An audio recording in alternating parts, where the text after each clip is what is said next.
यदि तपाईहरु इमो युजर हुनुहुन्छ र तपाईले आफ्नो इमोमा कुनै पनि साथीभाइलाई फोटो पठाउनुहुन्छ भने अब तपाईले पठाउने फोटोलाई लग गरेर पठाउन सक्नुहुन्छ। तपाईले लग गरेको फोटो यदि तपाईले त्यो साथीलाई पासवर्ड दिनुहुन्छ भने मात्र त्यो साथीले तपाईको फोटोलाई हेर्न सक्नेछ। अब तपाईले कुनै पनि साथीलाई पठाउने फोटोमा धेरै आसान तरिकाले लग गरेर पठाउन सक्नुहुनेछ। आउनुहोस् साथीहरु, कसरी इमोमा पठाउने फोटोलाई लग गर्न सकिन्छ भन्ने बारेमा यो भिडियोको माध्यमबाट जानौं। आउनुहोस् सुरु गरौं।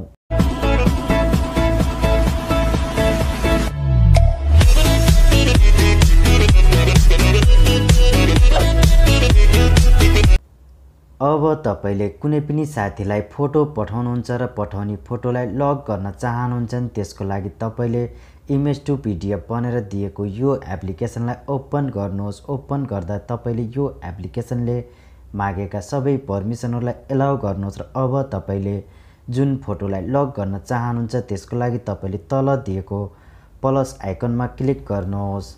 अब तपाईले यहाँनिरबाट जुन फोटोलाई लग गर्न चाहनुहुन्छ तपाईले त्यो फोटोलाई यहाँनिर सिलेक्ट गर्नुहोस् र माथि दिएको डन बटनमा क्लिक गर्नुहोस्।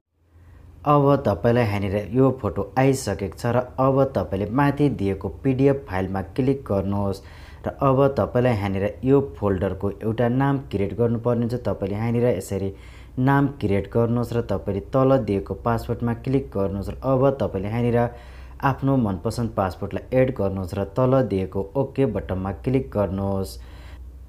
अब तपाईले यहाँनिर देख्न सक्नुहुन्छ तपाईले एड गरेको फोटो यहाँनिर आइसकेको छ र तपाईले यो फोटोमा या यो नाममा क्लिक गर्नुहोस् र तपाईले देख्न सक्नुहुन्छ यहाँनिर तपाईलाई एउटा पासवर्ड मागिनेछ जुन तपाईले देख्न सक्नुहुन्छ। अब तपाईले यो फोटोलाई धेरै आसान तरिकाले कुनै पनि साथीलाई इमोमा शेयर गर्न सक्नुहुन्छ र अब तपाईले इमोमा यो फोटोलाई जुन साथीलाई शेयर गर्न चाहनुहुन्छ त्यसको लागि तपाईले साइडमा दिएको शेयर बटनमा क्लिक गर्नुहोस् र अब तपाईले तल दिएको इमो बटनमा क्लिक गर्नुहोस् र अब तपाईले यहाँनिर जुन साथीलाई सेन्ड गर्न चाहनुहुन्छ तपाईले त्यो साथीलाई यहाँनिर क्लिक गर्नुहोस् र माथि दिएको सेन्ड बटनमा क्लिक गर्नुहोस्। यति गरिसकेपछि तपाईको फोटो यहाँनिर सेन्ड भइसकेको छ र अब तपाईहरु पुनः आफ्नो मोबाइल फोनको होम स्क्रिनमा जानुहोस् र तपाईले आफ्नो इमोलाई ओपन गर्नुहोस् र तपाईले त्यो नामलाई क्लिक गर्नुहोस् र अब तपाईले यहाँनिर देख्न सक्नुहुन्छ तपाईले सेन्ड गरेको फोटो यहाँनिर आइसकेको छ। यसो गरेर तपाईले